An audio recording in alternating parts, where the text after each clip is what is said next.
biasa kita mendapatkan begitu banyak cerita dari sajadah sampai haram jadah, ya kan? Baik Bapak Ibu sekalian, supaya semakin lengkap pengetahuan kita tentang Maroko ini, dan kita berharap setelah ini kita ramai-ramai pesan tiket ya Bu Kamilia ya ke Maroko ya. Nah, amin.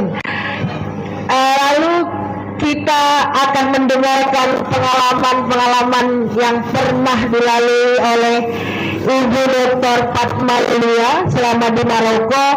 Pengalaman beliau seperti apa, hal-hal apa yang menarik di sana. Apakah yang menarik di sana itu nggak ada di sini, atau yang menarik di sini nggak ada di sana?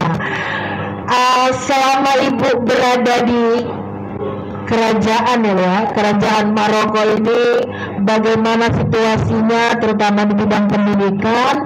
Lalu apakah ada hal-hal yang lucu-lucu juga di Maroko, ya kan? Tapi yang jelas di Maroko nggak ada anggota DPR yang kena jarah ya Bu, nggak ada. Iya. Baik, kami persilakan Bu kepada Ibu Fatma untuk berbagi pengalaman dengan kita semua di sini. Kami persilakan. Waktunya berapa lama nih? Ini aja lah Pak Sep. Iya. 20 menit, 6 tahun nggak cukup. Oh, iya. 30 menit. Iya. Ingatkan aja. Baik, bismillahirrahmanirrahim. Assalamualaikum warahmatullahi wabarakatuh. Alhamdulillahirabbil alamin wassalatu wassalamu ala asyrafil anbiya'il mursalin wa ala alihi washabihi ajmain. Yang saya hormatilah ya Bapak Presiden Kopi Pahit yang telah mengundang saya untuk kongku bareng ya dalam menceritakan bagaimana pengalaman selama di Maroko dan tim Makobar. Saya nggak bisa sebutkan satu persatu. Kemudian yang saya hormati Bapak Dubes kita, Bapak Dr. Andus Haji Asrul Azwar yang menjabat Dubes selama 6 tahun ya Pak. Berarti kita seri nih Pak. Saya kuliah juga 6 tahun dari 2012 sampai 2019. Paling 2012 di akhirnya. Berarti sama gitu ya Pak ya. Cuman posisi Pak Asrul selalu di dekat pejabat-pejabat. Sementara kami di grassroots nih Pak. Kalau mahasiswa kalau melihat atau mendengar cerita Pak Asrul kayaknya sedih Pak. Kenapa? Karena kami kadang makan nasi pun susah. Sementara Bapak kan setiap hari bisa setiap minggu, Sabtu Minggu terbang ke Eropa menonton bola. Beda memang ya, tapi begitulah pengalaman itu pasti memiliki sudut pandang yang berbeda. Sebelumnya saya akan menceritakan awal kenapa saya S3 itu milihnya di Maroko. Kenapa enggak di Mesir, Saudi atau negara-negara lain. Di tahun 2012 itu tepatnya bulan November, Kemenak membuka program 5.000 doktor. Jadi setiap dosen yang berada dalam naungan Kemenak bebas memilih kampus di luar negeri, baik itu Timur Tengah ataupun di Eropa, Amerika untuk melanjutkan studi. Karena memang Kemenak kita pada waktu itu jumlah yang alumni dokternya masih sedikit, maka dibuka beasiswa. Saya melihat peluang untuk Mesir itu sebenarnya ada, tapi melihat mahasiswa di Mesir itu terlalu banyak. Indonesia sudah banyak di sana. Sementara kalau Saudi itu kalau masuk agak sulit administrasi. Jadi pilihan saya yang ketiga itu adalah Maroko, karena ini negaranya satu. Alasannya karena ketika S2 itu saya menulis tentang pendidikan Islam di Maroko pada masa Daulah Muwahhidun dan Murabitun.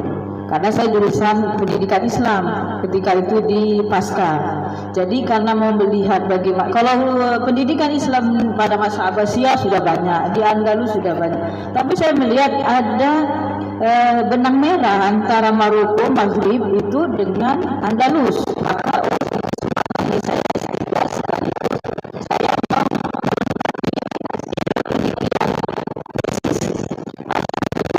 ya namanya juga kuliah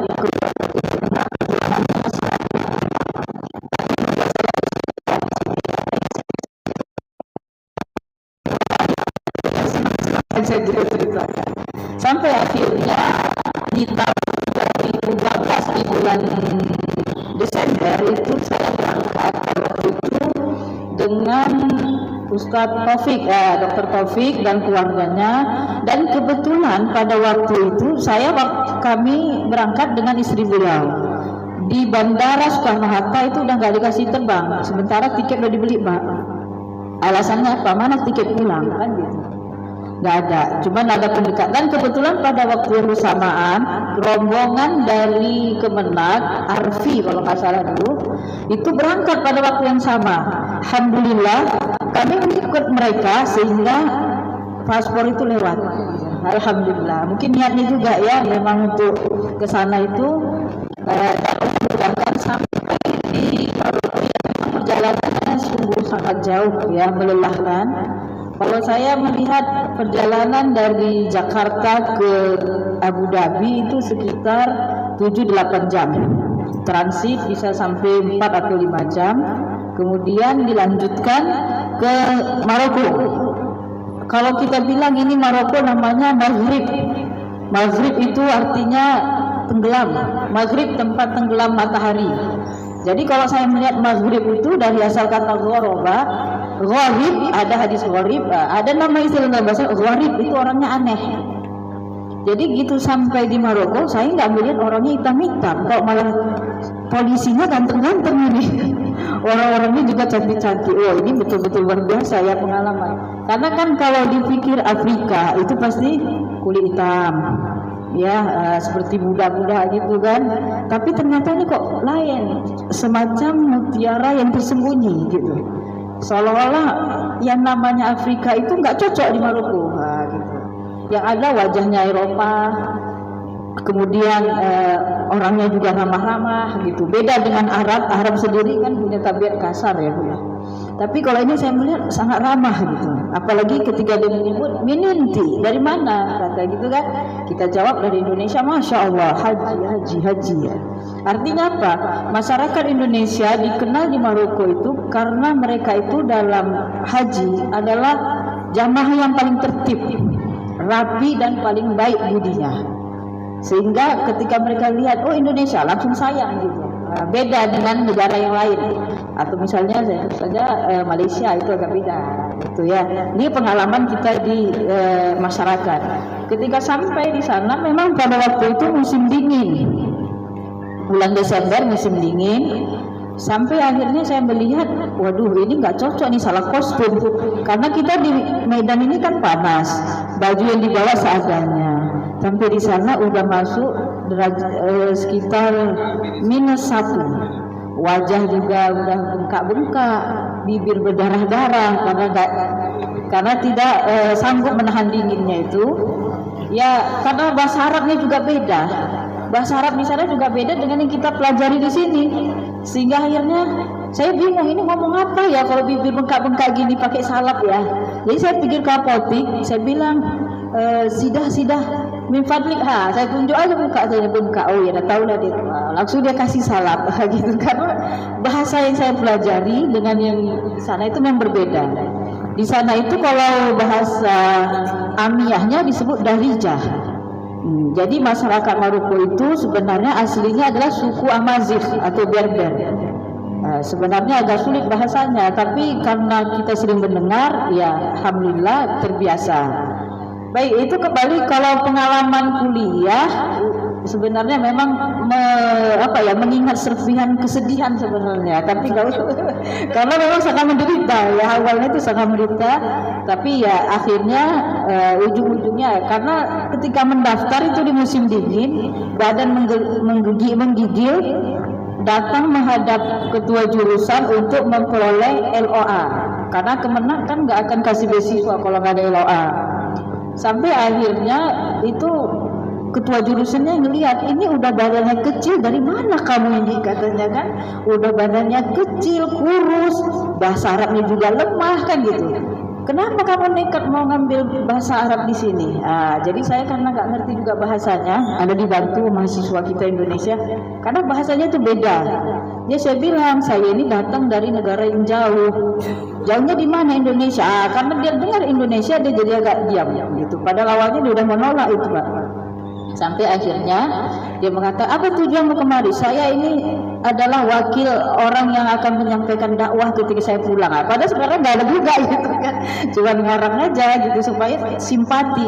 Sampai akhirnya karena dia kasihan, ya udahlah, udah besok datang kemari, saya akan teken kamu diterima di sini.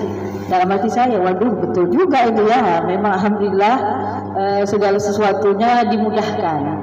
Sampai akhirnya saya mendaftar di kampus yang namanya Sidi Muhammad bin Abdullah Fes.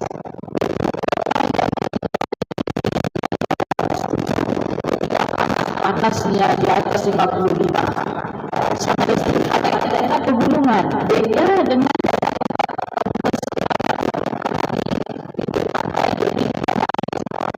jadi satu saat di rumah saya itu di Wakaf itu di atas di bulan Ramadan, di bulan Agustus kalau nggak salah saya itu panas itu mencapai 55. Tanpa saya sadari aqua di rumah itu menjadi pendek gitu ya, seperti baru dibakar. Saya kaget, oh ini bisa-bisa saya mati juga di sini kan. Maka otomatis besoknya kita hijrah semua ke kota Rabat. Itu tempat yang agak dingin. Karena memang di Maroko itu musim dingin nggak pernah ada AC, musim panas juga nggak pernah ada AC. Mereka mengandalkan minuman dan alam aja, nggak ada angin, itu saja. Tapi kalau AC tidak ada. Baik, kita kembali ke wajah Islam. Ini yang penting ini. Saya buat catatan karena saking banyaknya, nanti mulai dari mana. Jadi supaya agak sistematis, tapi ini nggak serius-serius sekali lah ya. Jadi sebenarnya kalau melihat wajah Islam di Maroko itu tidak beda dengan di Indonesia. Hanya saja dari segi mazhab, kita mazhabnya Syafi'i, di sana mazhabnya Maliki. Ada satu keterkejutan ketika di masjid. Saya ke masjid nggak ada wudhu, jadi cari kamar mandi. Di mana kamar mandi tempat wudhu? Saya bilang nggak ada air, nggak ada tempat wudhu. Jadi wudhunya gimana? Situ masuk ambil batu. Jadi wudhunya pakai batu. Iya, pakai batu. Kenapa pakai batu? Karena ini musim dingin. Kalau kamu musim dingin pakai air, kamu akan mati. Karena dinginnya itu lebih di bawah dari kadang 7 derajat. Kalau di Fes itu 7 derajat minus 7. Luar biasa. Tapi tidak turun salju seperti di di kota Ifran. Kalau Ifran itu walaupun sedikit dia turun salju. Sehingga dengan batu itu saya bingung, ini mau diapain ini batu? Tapi bukan batu Syiah yang Karbela, memang batu besar disiapkan untuk wudhu. Jadi kita pegang-pegang batu, terus kita ambil wudhu. Jadi seperti syarat aja supaya bisa sholat jamaah. Ya udah saya pakai aja batu, pulang di rumah diulangi lagi sholatnya kan itu. Karena nggak yakin gitu dengan batu itu kan. Kemudian yang kedua, saya melihat bahwasannya raja itu sebagai pemimpin agama dan juga politik. Kalau kita melihat garis politiknya, raja di sana digelar Amirul Mukminin. Amirul Mukminin, tapi dipanggil Al-Malik. Jadi raja itu gelarnya, misalnya ayahnya Muhammad 5, nanti anaknya Hasan 2. Anaknya Hasan 2 ini Muhammad 6. Jadi begitu dia, Muhammad Hasan, Muhammad Hasan. Jadi ada sebagian yang meyakini bahwasannya Muhammad 5 dan Hasan ini adalah masih satu keturunan dari cucu Nabi. Ada sebagian ulama di sana, saya tanya, kenapa nama raja itu Muhammad Hasan, kok nggak ada variasinya kan gitu. Kalau kita misalnya gelarnya Muhammad, nama aslinya ada, misalnya tidak ada, ya Muhammad 5 ya namanya Muhammad 5 gitu. Ternyata mereka mengatakan mereka ini ada hubungannya dengan cucu Nabi Hasan. Kalau Husain itu di Yordan, Raja Husain, maka yang di Maroko itu adalah Hasan. Tapi ini benar enggaknya wallahu a'lam. Dan raja sendiri pun memang hafal Al-Quran. Hafal Al-Quran, sehingga ketika ada acara-acara resmi seperti ada pengajian yang diadakan setiap bulan Ramadan, itu namanya Durus Hasaniyah. Durus Hasaniyah itu raja langsung memimpin majelis ilmiah itu. dengan posisi raja di lantai, sementara penceramahnya itu di atas mimbar. Kan seharusnya raja sama penceramah kan sama, terkadang kan gitu. Tapi ini enggak, saking hormatnya dengan ilmu itu, maka raja itu duduk di bawah, walaupun dia memimpin majelis itu sendiri. Jadi memang raja ini kalau dilihat dari genealogi sejarahnya, bahwasannya Maroko ini didirikan basisnya Sufi, mulai dari Muwahhidun dan Murabitun, itu adalah pendiri tarekat Sufi. Sampai sekarang di Maroko itu kita dapati banyak masjid dan zawiyah. Namanya zawiyah itu adalah tempat Sufi, seperti Sulu, dan itu banyak dan berkembang sangat pesat di kota-kota di Maroko itu. Saya tinggal di Fes. Kota Fes itu kota tempat Masjid Qarawiyyin, yaitu kampus tertua di dunia. Di kota itu banyak terdapat zawiyah yang dia itu, kalau di model masjid di Maroko itu, ketika mau masuk masjid kita akan melewati pasar dulu yang namanya Madinatul Qadimah. Madinatul Qadimah itu adalah pasar kuno. Jadi suasananya itu seperti suasana abad-abad pertengahan. Kita tidak mendapati satu kemodernan di kota-kota Maroko itu, kecuali di ibu kota. Di ibu kotanya mungkin kita dapat gedung, cuman nggak ada tingginya lebih dari kayak di Indonesia ini. Tingkat 12 nggak ada.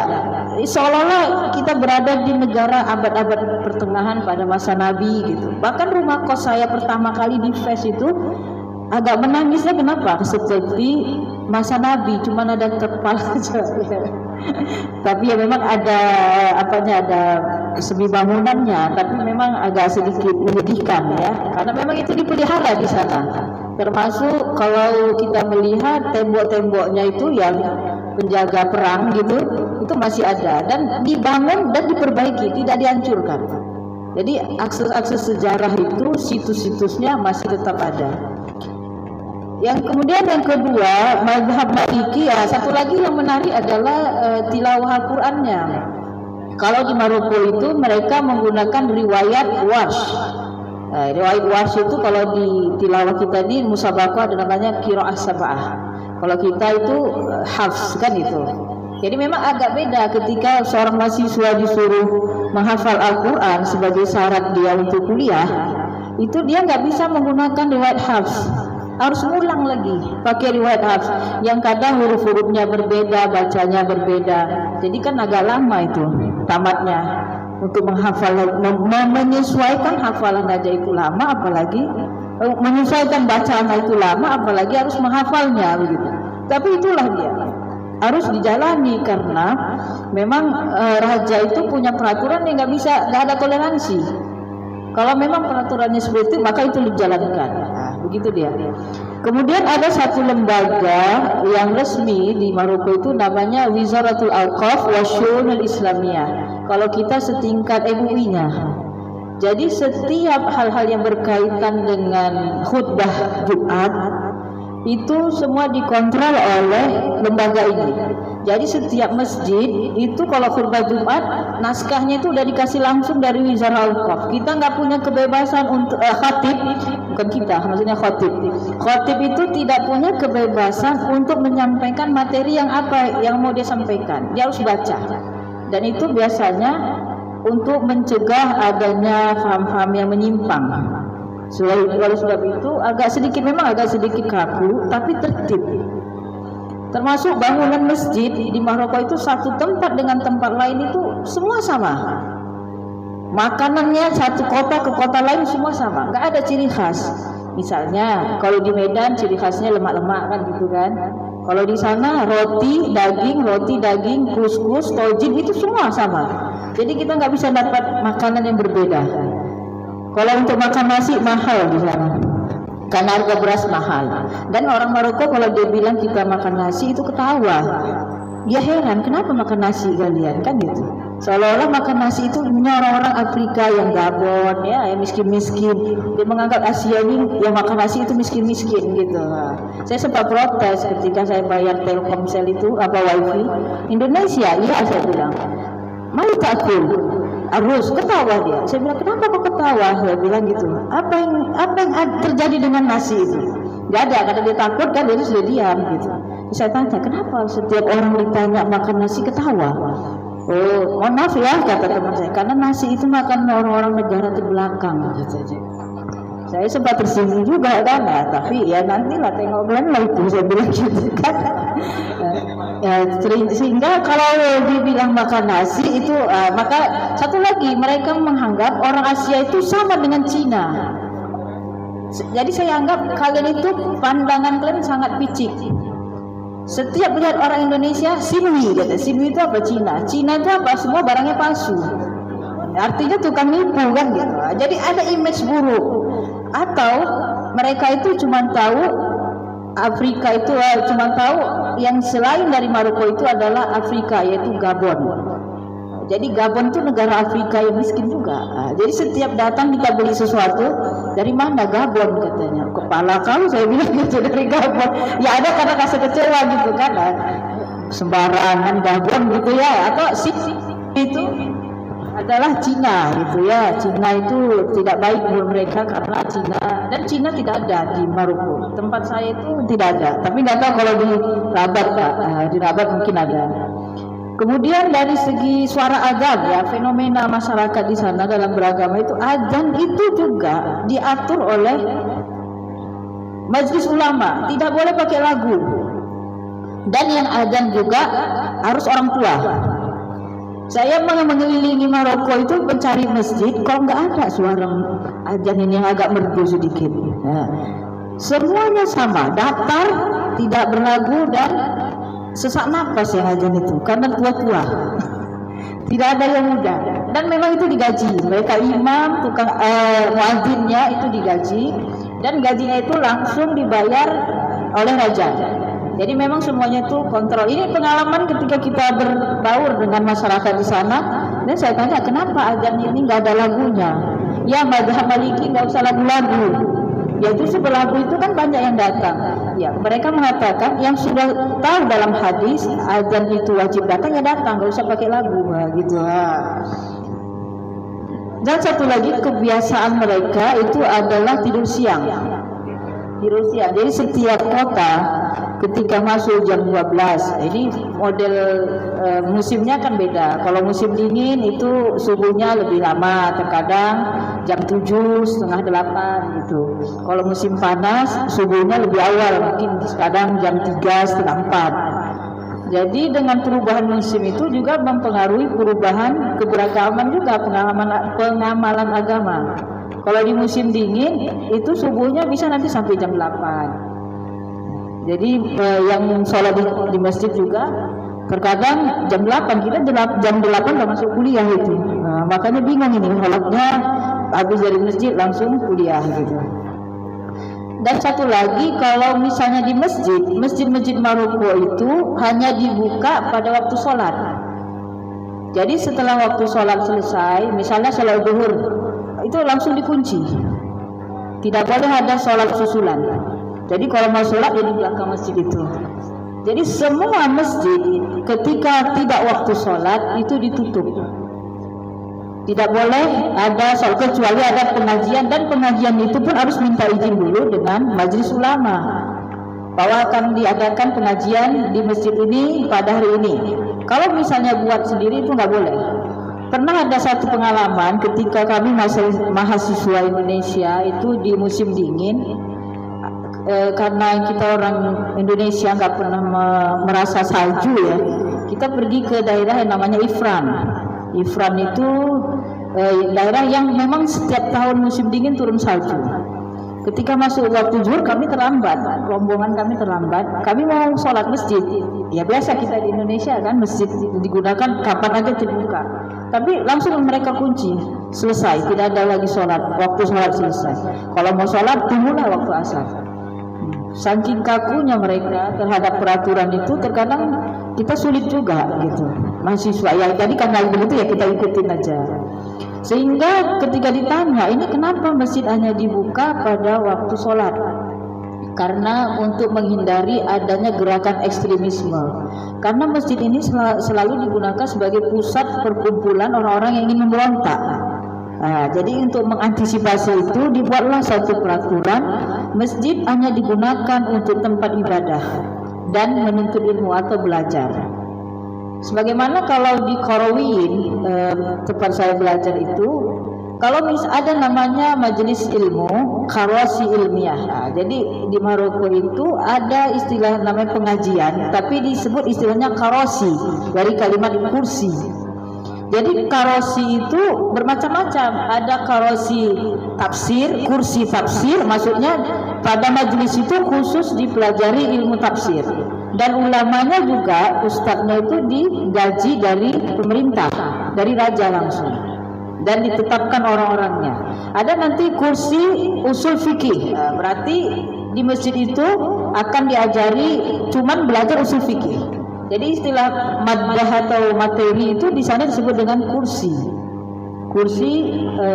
ilmiah, karosiyah ilmiah. Jadi untuk soal pengalaman pendidikan agama di sana sangat dinamis dan saya lihat moderat. Masuk modern ini siapa aja boleh masuk, termasuk di kampus. Kampus di sana setiap kota itu memiliki satu wajah kampus wajib. Makanya di sana agak sulit kalau dosen. Dosen itu kuotanya nggak banyak. Seperti di Indonesia, kita di satu kota Medan ini kampus bisa puluhan. Di sana satu kampus, satu kota, satu kampus. Jadi agak sulit kalau dosen-dosen yang sudah pensiun, mereka paling menerima satu dosen untuk menggantikan dosen yang pensiun. Seperti itu dia. Sehingga di kampus itu setiap warga negara, setiap agama berhak belajar. Misalnya kuliah fakultas humaniora. Jadi seluruh negara, baik itu dia Asia, Afrika, maka bebas belajar di sana tanpa ada melihat agama. Kalau kita di UIN kan ini udah baru dibuka ini kan, moderasi bahwasannya di luar Islam boleh masuk di sini kuliah. Kalau di sana sudah lama seperti itu. Jadi ada yang non muslim, bahkan pernah saya berjilbab itu ditanya sama orang Maroko, anti muslimah. Jadi saya agak heran, ini orang gimana maksudnya? Anti muslimah katanya. Artinya apa? Pemaknaan jilbab itu sama mereka itu bukan semata-mata Islam, tetapi Islam itu adalah fikol. Enggak kau tengok aku pakai jilbab kan gitu kan? Ya, saya jawab enggak kau tengok aku pakai jilbab. Enggak, kalau di sini jilbab itu maknanya bukan tentu Islam. Islam itu di hati ya. Gimana kalau lihat hati orang kalau enggak nampak namanya aplikasinya kan begitu. Jadi itulah keanehan yang saya melihat orang Maroko ini dalam memahami agama agak-agak membingungkan sedikit memang. Tapi walaupun demikian mereka itu moderat, menghargai pendapat orang lain, tidak ekstrim. Dan memang tidak ada keekstriman di sana dan sangat dicegah seperti itu. Kemudian yang kembali kepada sufi tadi, di Maroko itu banyak sekali kegiatan yang berhubungan dengan tarekat. Yang pernah saya lihat itu setiap tahun ya di kota Fes itu ada makamnya. Kalau di sana makam itu disebut Dorih. Dorih itu makamnya Syekh Ahmad Tijani. Ahmad Tijani ini pendiri tarekat Tijaniyah. Jadi setiap tahun itu seluruh tamu dari Afrika, Asia sekalipun termasuk Indonesia itu akan ramai-ramai ziarah ke makamnya Ahmad Tijani. Dan pada waktu itu raja juga hadir di situ. Artinya raja itu berfungsi juga sebagai tokoh agama, pemimpin tarekat. Sehingga ada sebagian pernah saya tanya itu dari jamaah Indonesia. Jadi memang di kota Fes itu setiap tahunan seperti haji yang mereka menganggap tarekat Tijaniyah. Kenapa ini bermasalah? Terkadang sampai 300 orang Indonesia ke Maroko khusus ziarah ke makam Ahmad Tijani. Mereka berkumpul di sana, itu jalan ditutup itu semua karena raja datang. Kalau raja datang semua nggak ada boleh masuk. Jadi raja itu setiap Jumat dia akan keliling masjid untuk menjadi jamaah sholat Jumat.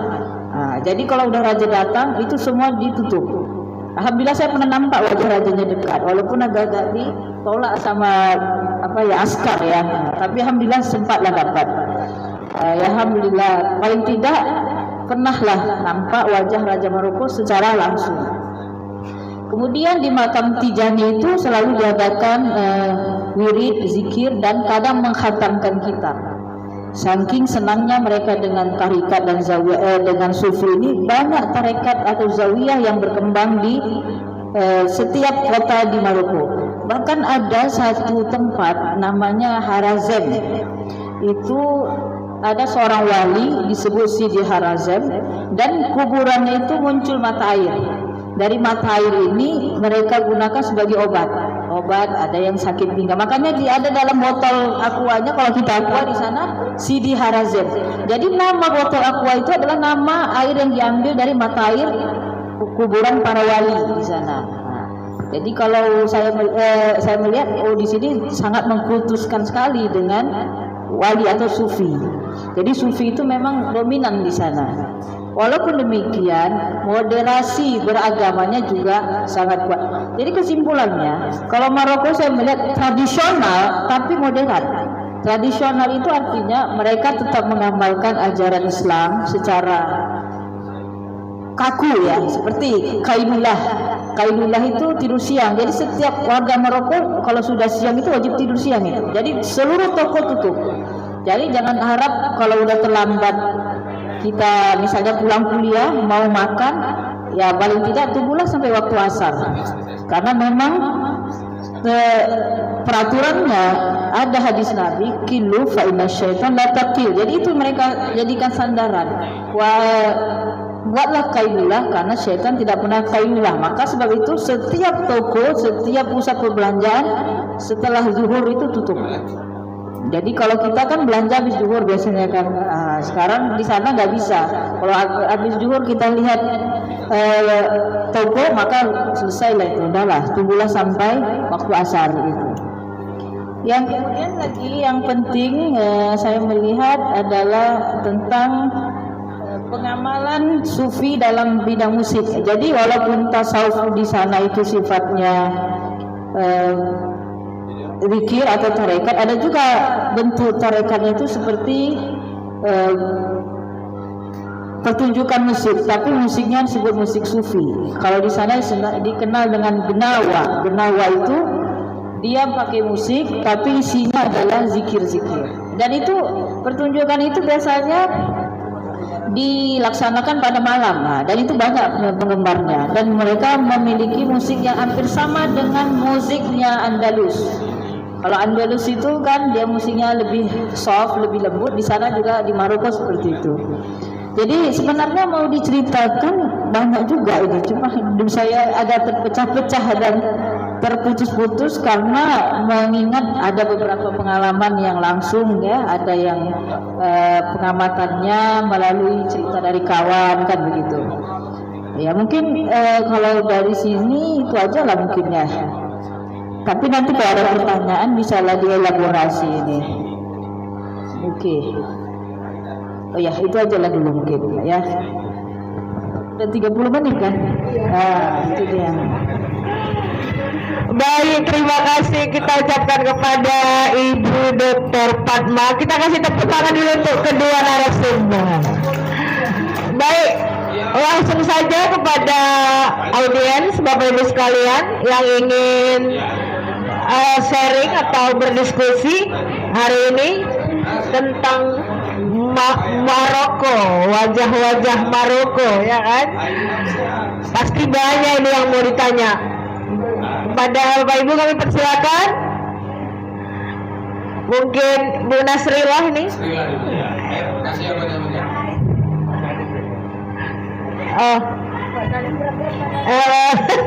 Ya kami persilakan kepada Pak Sadin. Kepada Pak Sadin. Kami persilakan Pak. Baik. Oke, assalamualaikum warahmatullahi wabarakatuh. Yang saya hormati dua narasumber kita yang sangat membanggakan kita, baik sebagai alumni dari UIN atau IAIN Sumatera Utara yang sudah mengglobal gitu ya. Saya sebenarnya selalu saya buat semacam pisau analisis dalam memahami segala sesuatu, termasuk di dalam memahami mata kuliah saya sampaikan kepada mahasiswa.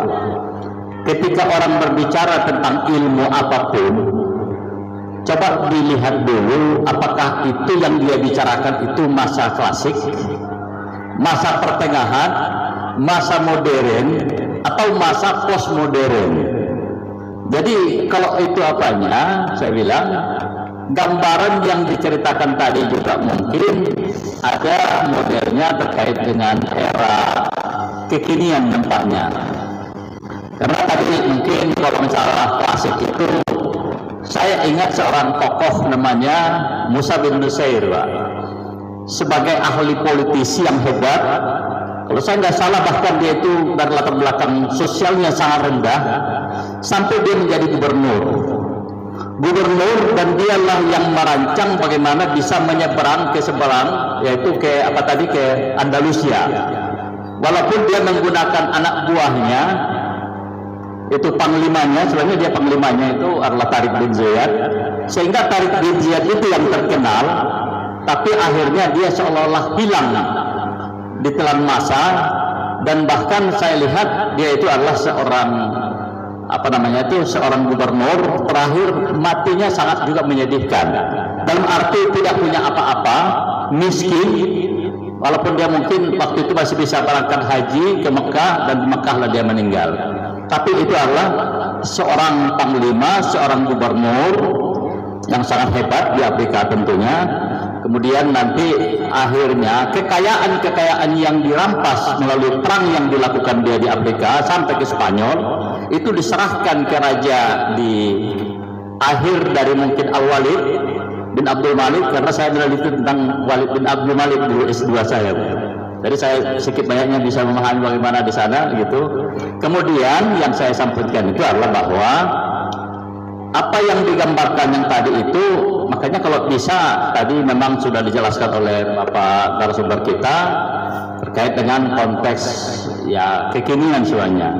Tapi kalau bagaimana nanti era pertengahan sehingga muncul seperti itu, tadi langsung dia tadi menyampaikan kepada era awal kemerdekaannya begitu, udah hebat sekali hubungan itu. Yang kedua tadi menyangkut masalah pemahaman tentang keislaman. Tadi kalau dari segi saya dengar tadi fikihnya sudah memang Maliki gitu ya. Kemudian bacaannya qiraah Qur'annya itu adalah waras ya, bukan hafs ya. Jadi itu. Jadi saya sebenarnya ingin lebih banyak mungkin dengan era modern ataupun yang sebutnya postmodern itu sekarang itu sebenarnya apa yang bisa kita bandingkan dengan kita yang sekarang di Indonesia. Walaupun tadi dikatakan mungkin dari segi di sana itu saya lihat tadi kelebihannya adalah pemerintahnya itu adalah sufi sekaligus juga adalah politik gitu ya. Kalau di sini kan ke politik kecuali mungkin Bang Asrul ini sufinya juga iya, tapi sekaligus juga adalah penggemar bolanya juga iya, tambah lagi dengan politisinya juga iya. Jadi saya barangkali hanya komentar saya seperti itu. Dan Ibu Fatma Yulia ini yang memang waktu dia berangkat dulu ke Afrika itu, saya termasuk yang terseret-seret namanya diperiksa terkait dengan rekomendasi saya terkait dengan itu kepada Ibu Yulia, dan akhirnya dia memang mengakui bahwa ada hal-hal yang mungkin tapi mungkin itulah administrasi waktu itu, karena waktu itu sebagai wakil dekan bidang akademik dulu ya. Kali demikian saja hanya sekedar komentar saya sangat bangga dengan forum ini. Bagi Bang Asrul barangkali mungkin yang sedikit banyaknya mungkin melihat ini tidak seperti yang selama ini dipahami bahwa forum itu seperti apa, tapi saya bisa membayangkan tadi karena ini masalah thariqah juga, ini kita anggap saja semacam Ihwanus Sofa itu lebih sederhana lagi mungkin ya, tapi luar biasa karyanya. Atau mungkin zawiyah yang ada di Afrika juga mungkin luar biasa kontribusinya, terutama terkait dengan sufi. Berkali itu saya yang komentar saya. Jadi saya tidak menukik kepada hal tertentu saja dari Ibu Bapak. Saya bangga hari ini hadir di sini. Terima kasih. Assalamualaikum warahmatullahi wabarakatuh. Waalaikumsalam warahmatullahi wabarakatuh. Iya, baik, itu tadi udah dari Pak Sadim. Kami persilakan yang lain. Iya, kami persilakan. dari adik-adik mahasiswa.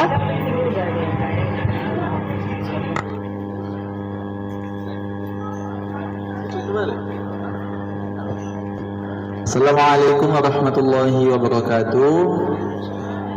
Nama saya Sidi Hartono, saya mahasiswa S2 Ilmu Hadis dari FUSI. Terima kasih pada moderator yang telah memberi saya waktu untuk memberi pertanyaan, dan terima kasih pada narasumber yang ternyata memang bisa membuka wawasan kami khususnya tentang Maroko, karena kebetulan teman sekelas saya S2 ada dari Maroko. Tapi ini ceritanya sangat luar biasa.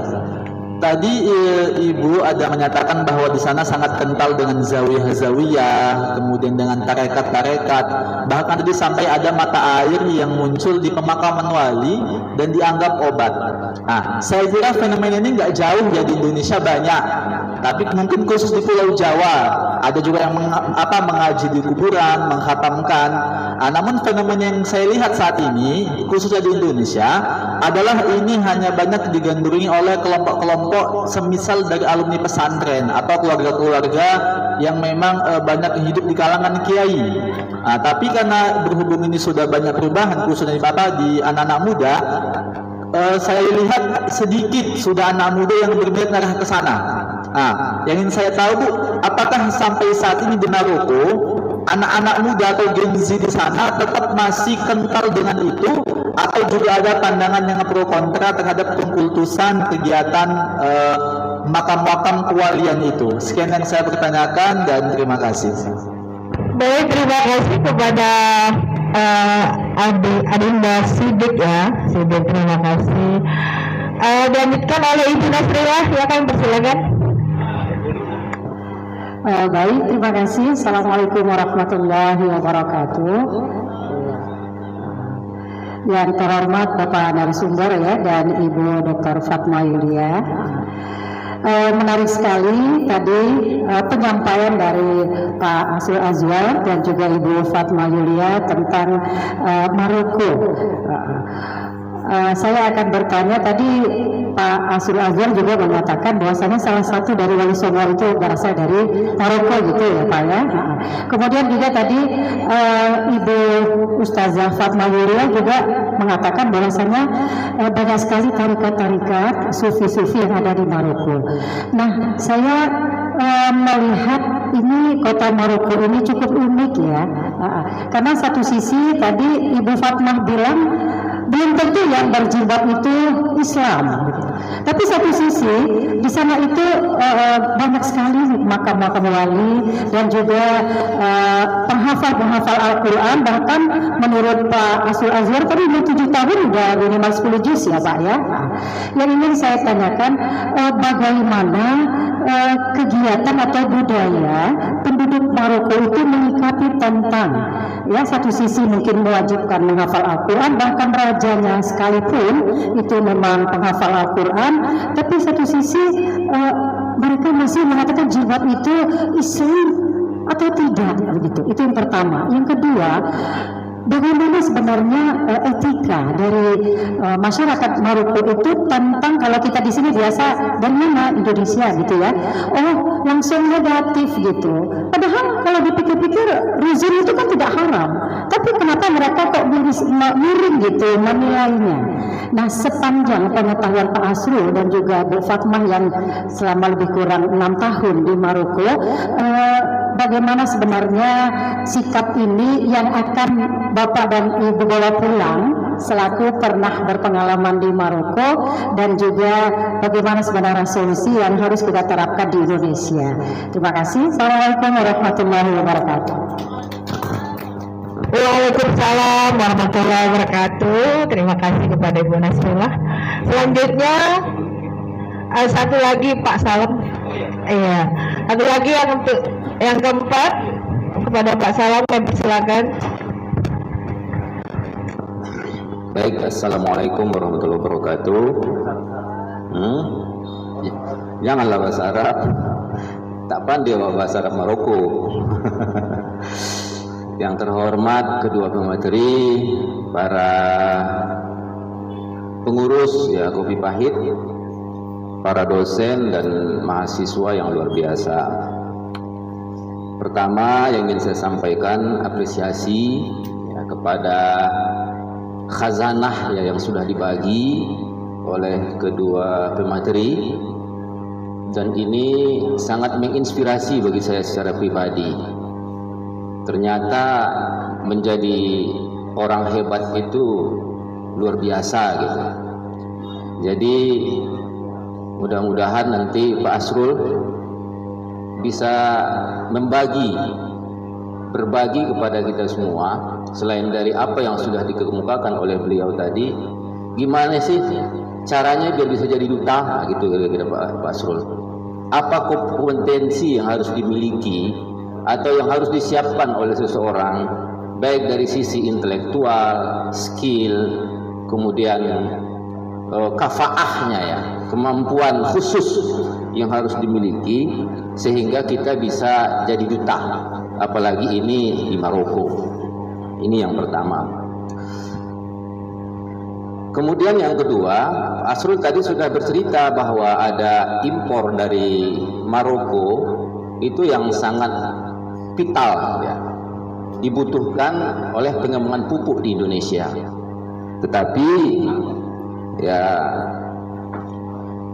yang menggelitik bagi saya pribadi sebagai hubungan sahabat ya, tentunya idealnya Indonesia juga punya ekspor ke Maroko.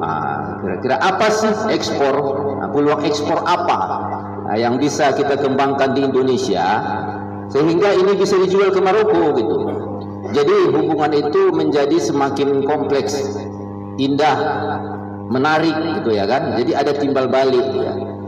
Kalau jalan tadi sudah dijelaskan, ada nama Jalan Soekarno, Bandung, Jakarta, ada Indonesia di Maroko. Sebaliknya di Indonesia ada Jalan Casablanca. Nah, ini sudah pernah saya tulis dalam tulisan saya gitu.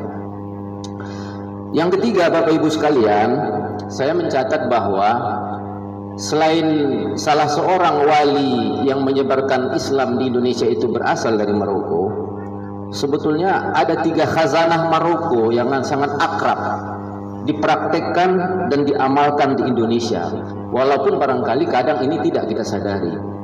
Yang pertama adalah, kalau adik-adik yang berasal dari pesantren biasanya belajar matan jurmiyah.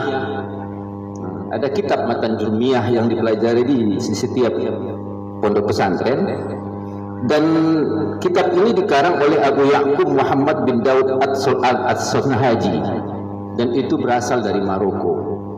Jadi konon katanya saat perjalanannya dari Maroko menuju Mekah, disitulah kesempatan itulah yang dia dimanfaatkan untuk menulis kitab tersebut. Setelah selesai dia berucap, kalau saya ikhlas menulis ini, kitab ini akan saya tenggelamkan ke laut dan nanti tidak akan basah. Dan ternyata kering. Itu tadi pagi saya posting di Tarbiyah, grup dosen Tarbiyah.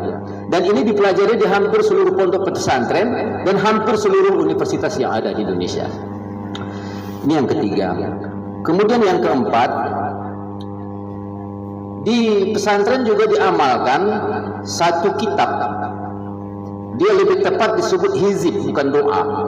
Namanya Dalail Khairat, yang dikarang oleh Jazuli Al-Hasani, Imam Jazuli Al-Hasani. Jadi tradisi mengamalkan kitab Dalail Khairat ini hampir dilakukan oleh seluruh pondok pesantren salafiyah di Indonesia, dan termasuk saya pengamal kitab ini, dan ternyata itu berasal dari Maroko. Jadi artinya secara amaliyah ya, peradaban atau kebudayaan pesantren di Indonesia dipengaruhi ya, oleh ilmuwan-ilmuwan Maroko. Kemudian yang kelima, ada tarikat Tijaniyah. Di Indonesia juga banyak ini pengikut tarikat Tijaniyah ini. Kemudian yang ke-6 ya, ada 7 wali yang terkenal di Maroko. Mohon diceritakan dulu Bu Fatma. Tadi ada cerita apa? Dan 7 wali ini memiliki karyanya, memiliki karya yang banyak. Saya belum sempat meneliti apakah karya dari 7 wali ini juga banyak dibaca di Indonesia. Dan yang terakhir, Kalau ulama-ulama klasik Maroko seperti misalnya Qadi Iyad yang merupakan salah seorang punggawanya mazhab Maliki, itu banyak dibaca di Indonesia. Pemikiran mereka itu banyak diserap di Indonesia. Kalau di era modern ini kira-kira siapa sih pemikir-pemikir Maroko ini, ilmuwan-ilmuwannya yang mendunia gitu. Kalau dari Al-Azhar kan jelas ilmuwannya siapa gitu. Dari Oxford University, jelas siapa ilmuwannya. Kalau dari Maroko siapa? Jangan-jangan nanti ya Maroko ini hanya kaya secara budaya, tetapi miskin intelektual. Barangkali seperti itu. Assalamualaikum warahmatullahi wabarakatuh. Waalaikumsalam warahmatullahi wabarakatuh. Ya, sudah ada 4 penanya hebat kita hari ini. Dari Pak Sadim tadi, ada Dinda Sidik, ada Ibu Nasrilla dan Pak Salam. Untuk itu kami persilakan kepada Bapak Asrul Azhar lebih dulu untuk menanggapinya. Kami persilakan Pak. Terima kasih.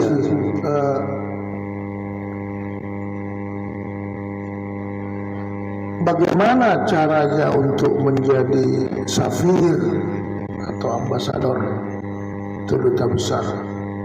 Ya nggak ada caranya. Tapi cara yang lazim di Indonesia, pendidikan untuk menjadi diplomat itu ada namanya di Kemlu Sesdilu, Sekolah Staf Dinas Luar Negeri. Dari situlah produk diplomat itu. Impian dari alumni Sesdilu itu, impian tertingginya adalah menjadi duta besar. Sama dengan Akpol, Akademi Kepolisian atau Akademi TNI, impian mereka kan menjadi jenderal. Nah, Sesdilu ini impiannya menjadi duta besar, dan mereka dididik menjadi diplomat. Selama ini Pak, yang berlangsung ada diplomat yang karena karir, ada diplomat yang appointed. Saya masuk yang kedua, yang appointed. Ketika saya ditanya oleh Presiden, Pak Hasrul Azhar kan sudah 35 tahun jadi duta besar, menjadi anggota DPR. Iya Pak. Iya Pak Presiden, saya bilang Pak Jokowi waktu itu. Udahlah, 35 tahun kan sudah lama jadi duta besar ya. Almarhumah istri saya menatap tajam Pak Presiden. Ya Bu ya, tidak ada jawaban apa-apa. Tak lama kemudian, 3 bulan setelah itu, di DPR saya diumumkan calon duta besar untuk Kerajaan Maroko dan Republik Islam Mauritania.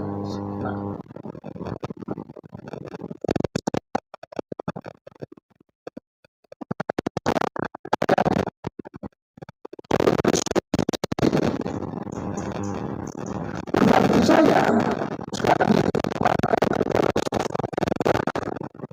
nggak sekolah dulu, dia dari purnawirawan TNI. Pertama kali duta besar berasal dari militer, duta besar yang ke-11.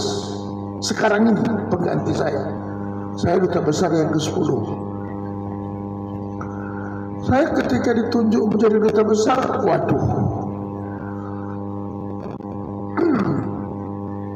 35 tahun saya melanglang buana di dunia perpolitikan yang saya bilang membuka jaringan komunikasi dari yang bersajadah sampai arang jadah tadi. Kemudian saya harus menjadi seorang diplomat yang hidup tertib untuk melakukan adaptasi. Itu memang sulit Pak, sulit karena ada pelajarannya. Makan sendok nggak boleh bunyi, payah Pak. Kalau kita biasa makan, siap makan, waduh itu luar biasa, pantang betul di kalangan diplomat. Ternyata kalau kita pakai jas, saya sampai diajarkan seperti itu. Kita pakai jas, kalau kita duduk begini, jas itu seluruh kancingnya harus dibuka. Nggak boleh ketika duduk kancing jas dikancingkan, nggak boleh. Ketika berdiri atau berjalan, kancing jas itu dikancingkan cuma satu di atasnya, jangan pula semua. Nah, bayangkan Pak, kalau saya duduk buka, teman-teman bilang take foto, kancingkan satu, itu aja kerja Pak. Itu protokoler Pak. Itu protokoler sebagai diplomat. Kancingkan satu aja di atas, jangan yang bawah Pak, ke atas. Dan kalau kita sebagai duta besar mengancingkan kancingnya dua, ini belajar nggak di tata cara diplomat? Kata orang dalam hatinya, malu kita kan? Untuk itu kami diajar. Ketika saya duduk, ini ajaran sulitnya menjadi duta besar itu. Ketika saya duduk, di samping saya Ibu Julia, Fatma Julia. Dia bilang, permisi ya, saya sebentar mungkin mau ke toilet, tapi dia nggak bilang mau ke toilet, tapi permisi. Ketika dia mau bangkit, saya harus menggeserkan kursi. Silakan Bu. Dan ketika dia datang, saya harus berdiri untuk menyiapkan kursinya. Penghormatan kepada seorang wanita. Kalau di sebelah saya, kalau bapak ini silakan aja lah. Tapi kalau wanita tidak. Ketepatan waktu. Ya, makan. Kita biasa makan kita gaya-gayaan. Aku juga dulu begitu. Makan pakai garpu sendok ditutup. Salah rupanya. Sendok garpu itu harus terbuka mengarah ke jam 4. Jadi jam 4 sini dan terbuka bukan tertutup. Gaya-gaya kita kan tutup, enggak, terbuka. Terbuka mengarah ke jam 4. Kalau kita diundang makan malam, makan siang oleh duta besar, katakanlah oleh duta besar Amerika, sahabat saya, Pak Asrul ada waktu enggak? Makan malam ke rumah, wadah, makan malam kita. Ketika selesai makan malam, kita tawarkan, do you want to have coffee or tea please? Kita bilang coffee. Begitu kopi dihidangkan, kita harus lihat jam. 15 menit setelah itu kita harus permisi Pak. Jangan pula karena kopi kita kopi paling ada cerita Allah. Ini belajar etika diplomat. 15 menit. Okay. Thank you for your dinner tonight. I very appreciate and good service, please. Begitu Pak. Udah pertama datang beliau ini ke kantor saya. Kamu harus di sebelah kanan saya, nggak boleh berdiri. Supaya kita menghargai tamu dengan tangan kanan itu. Jadi kalau boleh datang di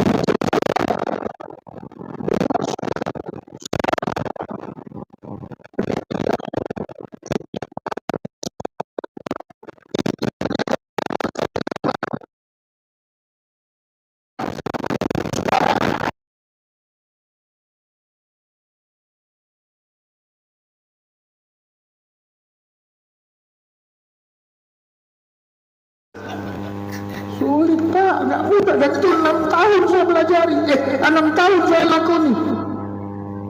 Tertib. Ketika diwawancara wartawan di ambasador, seorang diplomat tidak boleh terlalu cepat membilangkan yes atau no. Jangan cepat-cepat. Bagaimana Pak, ada kelompok separatis di Papua? Wah, nggak boleh kita bilang, oh iya memang ada, atau tidak, atau iya enggak. Kita harus bisa mengayun itu. Jangan don't to be fast to say no or yes. Jangan terlalu cepat bilang iya atau tidak. Ketika tamu pulang, kita harus hantar sampai dia berangkat. Jangan hanya sampai pintu, sampai ke mobil itu Pak. Itulah tata tertibnya Pak Sibuan, ya Pak Sibuan ya, Pak Salahuddin. Jadi bagaimana cara yang jadi duta besar? Ya bagus-bagus sama presiden, dikenal presiden. Waktu itu Jokowi sangat kenal dengan saya. Waktu itu sangat kenal dengan saya dan sudah bersahabat ketika beliau jadi gubernur di DKI. Waktu itu. Ya sekarang saya nggak pernah komunikasi lagi, nggak pernah komunikasi dan sudah terlalu sibuk mungkin beliau walaupun sudah mantan presiden. Nah, itu dia Pak ya. Jadi menjadi diplomat itu ada yang lewat jalur sesilu, ada yang lewat jalur appointed, tunjuk, tarik. Duta besar itu dari tentara, dari sipil atau dari militer. Dan banyak aturan-aturan duta besar itu, ya, termasuk pakaian, bagaimana kita bersikap, bagaimana ganti pisau, mana pisau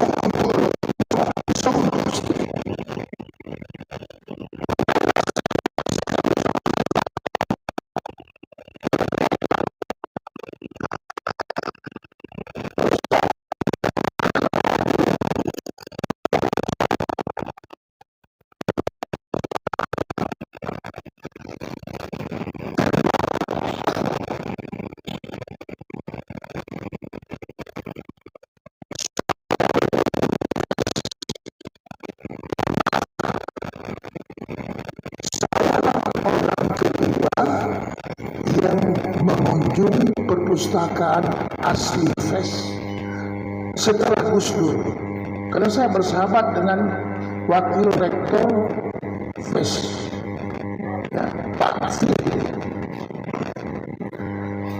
Saya menyentuh Al-Muwatta itu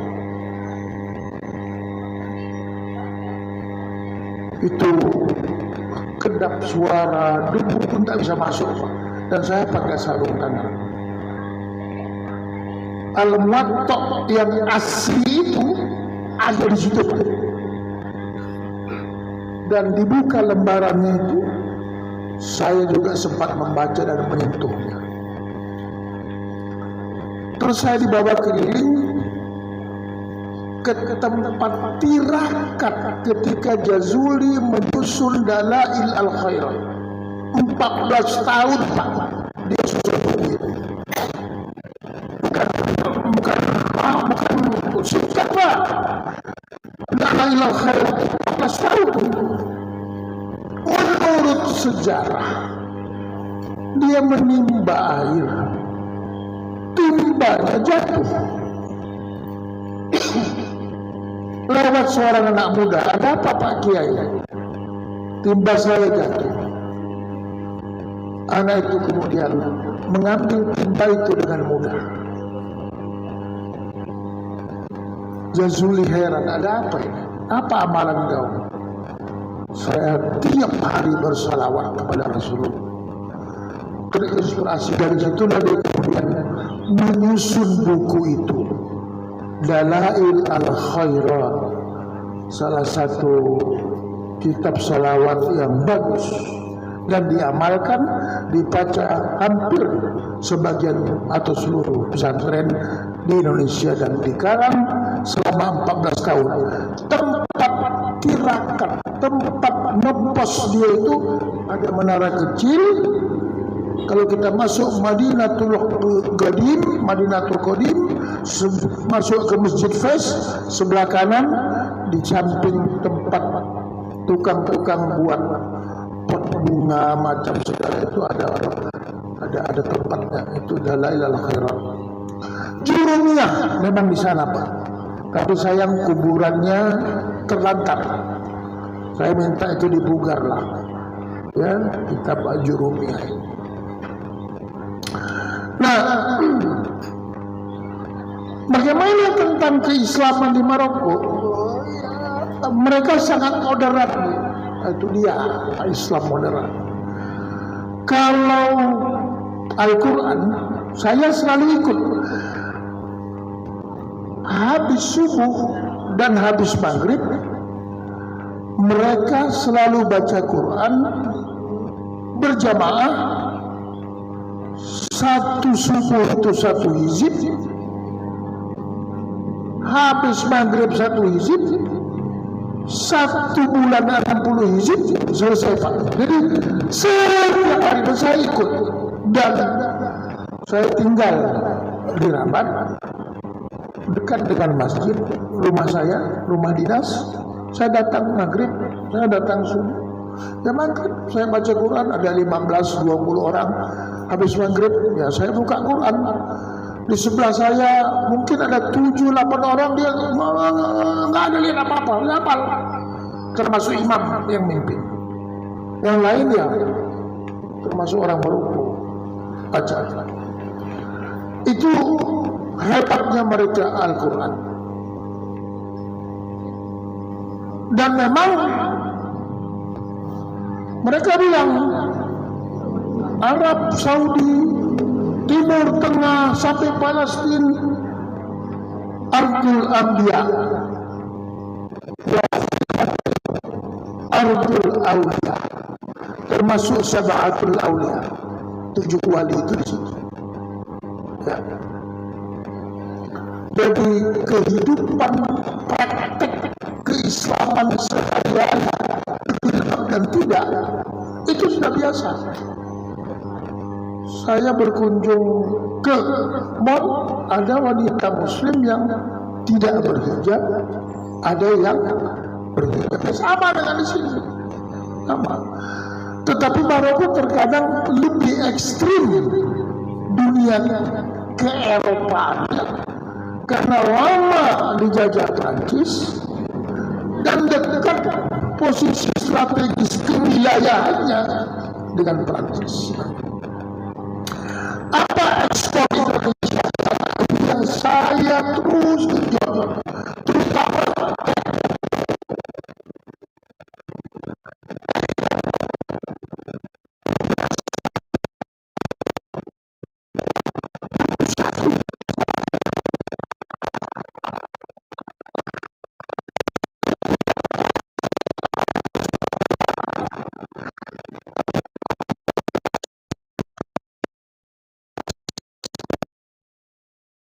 Arabica. Maka saya ketika 2 tahun sebagai duta besar berkunjung ke PTPN 4, diajak direktur PTPN 4 waktu itu wanita, saya lupa namanya ibu apa, meninjau ke Bunda Manik, jumpa dengan gubernur, bagaimana caranya teh Simalungun masuk pasar Maroko. Yang paling dominan teh Cina. Harga kita kalah bersaing dengan teh Cina. Tapi kemudian lembaga mereka namanya ONSA, bahasa Prancis, kira-kira BPOM-nya menyelidiki, ternyata teh Cina itu terlalu banyak memakai pestisida. Nah, mereka mau teh Maroko, teh kita, tapi terbentur harga, selisihnya sampai $2, Pak. Nah, termasuk kopi. Kopi kita itu paling mahal di Maroko, yang namanya kopi luwak. Apalagi kalau Arabica, mereka suka Robusta. Kita ekspor kopi teh. Satu lagi yang paling mahal, kita ekspor kayu cendana untuk bahan minyak wangi. Kita ekspor juga ban, kita ekspor juga baterai, kita ekspor juga busana muslimah, jilbab dan lain sebagainya. Dari mereka cuma satu, dari kita banyak, dan tidak sebanding, kita lebih unggul. Termasuk kita ekspor CPO, crude palm oil, minyak sawit, untuk membuat sabun dan lain sebagainya. Itu ekspor kita.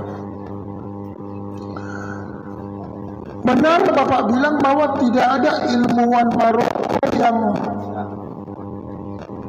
fenomenal seperti Kairo atau di Qatar dan lain sebagainya.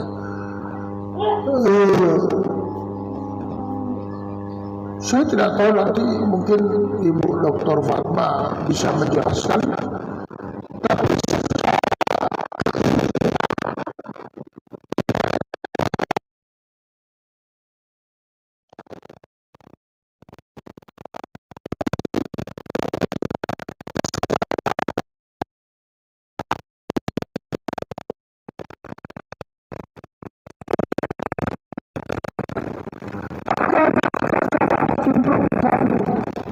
hal-hal yang saya sampaikan, anak muda Maroko itu yang sekarang Gen Z itu ya seperti murninya Gen Z, nggak peduli sama orang, suka-suka dia ya. Kayaknya Gen Z itu sama, baik di Tembung maupun di Maroko sama. Itulah fenomenanya ya, itulah fenomenanya.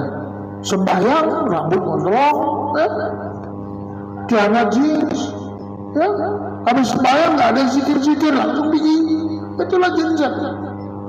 Apakah mereka suka Islam? Memang karena itulah ajaran dari orang tuanya, dan itu turun-temurun. Tetap mereka sholat, saya mendampingi mereka, apalagi sholat tarawih. Banyak itu rombongan anak-anak muda yang Gen Z itu yang sekarang ini. Tapi ya begitu, habis sembahyang tidak baca Quran, langsung pergi ke kafe, ngisap kafe. Itulah dia Gen Z. Jadi Anda yang namanya diawali dengan CD, itu gelar orang Maroko.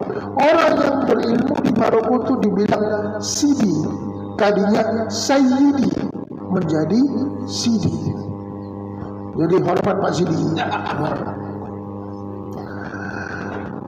Nah, ini mungkin dari saya. Ya, mungkin Ibu menambahkan silakan.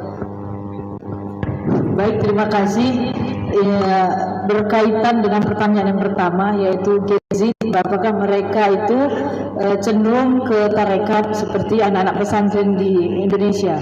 Sebagian Gen Z itu ada yang mereka mengikuti kegiatan-kegiatan sufi di zawiyah-zawiyah. Jadi sebagian ya sama seperti Bapak bilang, yang namanya Gen Z, ada yang dia hobi dengan kebiasaan dunia ya, seperti sepak bola dan sebagainya.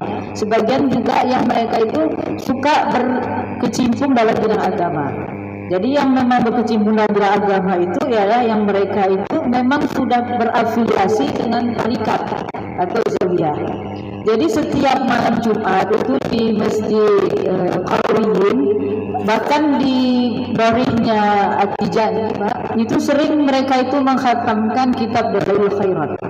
Khususnya di hari Maulid itu ramai di dari Tijani itu, Syekh Tijani itu, mereka wajib melantunkan selawat, bahkan mengkhatamkan Dalailul Khairat sebanyak 100 kali. Seperti itulah karena pengkhususannya kepada Syekh At-Tijani.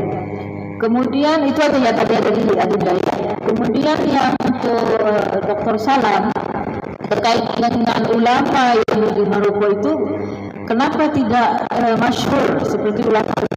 Sebenarnya banyak ulama di sana, hanya saja iklan terhadap ulama di sana itu kurang dunia. Seperti Ibnu Dhur, kemudian Ibnu Sina kan dia di Irak ya, tetapi menjadi nama rumah sakit di Maroko, dan itu satu-satunya lembaga penelitian kedokteran yang besar di kota Rabat. Kemudian Ibnu Nafis yang pakar teleskop dan ilmu Baitar. Semua Ibnu Baitar, semuanya ulama di Maroko itu adalah perpanjangan dari ulama yang ada di Andalus. Hanya saja saya nggak tahu kenapa ya, termasuk Qadiyat itu adalah ulama fikih dan tasawuf. Kalau lihat kuburannya, dorehnya itu di Marrakesh sangat menyedihkan. Di samping masjid dan di sampingnya itu ada toilet. Nah, segitunya lah. Jadi saya tanya, ini kenapa makam ulama seperti ini? Terus dari berikut ini adalah yang tidak sesuai dengan paham raja. Jadi ada unsur politiknya juga di sana. Termasuk kalau di Marrakesh dan Fes itu sama kotanya, punya kesamaan dari segi panas. Kalau musim panas di atas 55, kalau dingin di bawah -7 sekarang. Dan di kota Fes dan Marrakesh itu sama-sama banyak ulama sufi. Kalau di Marrakesh itu kita sebut dengan wali 7 itu Sabatul Rijal, dan mereka itu ada dari Imam Jazuli sampai Imam, saya ingat namanya karena kalau kita masuk ke situ kan waktunya terbatas juga. Kalau saya disuruh hafalnya waktu itu nggak sanggup Pak Salam. Jadi nanti kita bisa cari bukunya ada. Saya bisa kasih ke Bapak Insya Allah. Ya. Kemudian mengenai pemahaman agama di Maroko itu ya sama lah seperti di Indonesia. Kita di Indonesia mengamalkan ajaran Islam itu sesuai dengan pribadi masing-masing. Kalau raja itu memang mewajibkan umat Islam beragama Islam. Jadi setiap orang yang ingin menyebarkan Islam itu dilarang. Menyebarkan agama selain Islam dilarang. Tetapi kalau umat Islam menyebarkan agama kepada non-Muslim itu dibolehkan. Ada satu informasi saya dapat bahwasannya kenapa Raja Malik As-Sadis, sekarang itu namanya Malik As-Sadis, yaitu raja yang menjadi raja.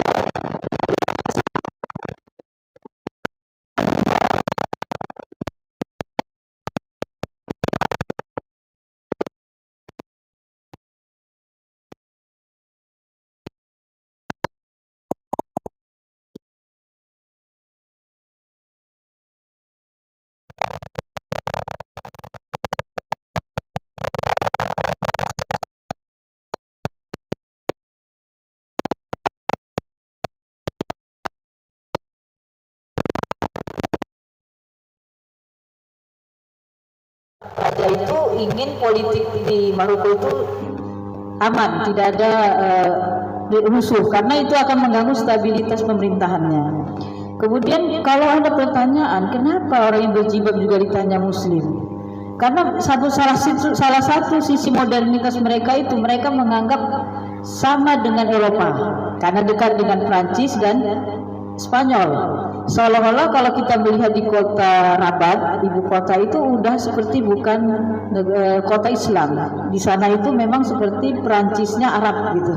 Sangat berbeda dengan di kota yang di pinggiran seperti Fes, Marrakesh yang banyak zawiyah-zawiyahnya. Itu hampir dikatakan tidak ada bentuk atau budaya barat tersentuh. Ada satu kota lagi di daerah Tetuan sebelah timur itu berbatasan dengan Spanyol, sama dengan Tanjah.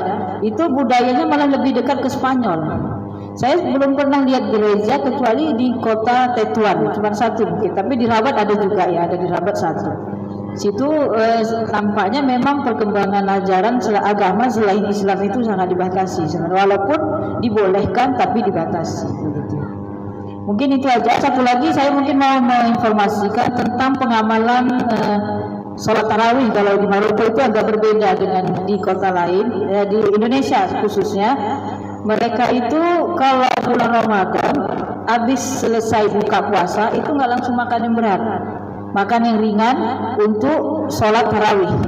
Sholat tarawih itu kalau di musim panas, biasanya kalau Ramadan di musim panas itu mulai tarawihnya itu jam 9, setengah 10. Jadi dari jam 9 sampai setengah 10 itu sholatnya 16 rakaat. 8 rakaat untuk pertama, setelah itu istirahat untuk makan yang berat. untuk makan malam. Jadi makan malam itu sekitar jam 12, jam 11, dan mereka itu tidak tidur, menunggu sampai waktu mendekati sahur. Jadi mereka sahur, makan malam di dekat dengan waktu sahur, kemudian dilanjutkan dengan sholat tarawih lagi 8 rakaat lagi dan witir. Jadi witirnya itu 3 rakaat, sama seperti di Indonesia, cuma tarawihnya dikasih waktunya setelah sholat isya dan sebelum masuk waktu isya.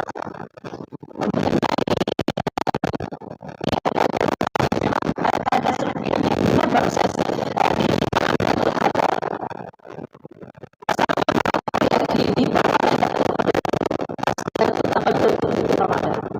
sehingga kalau kita di 10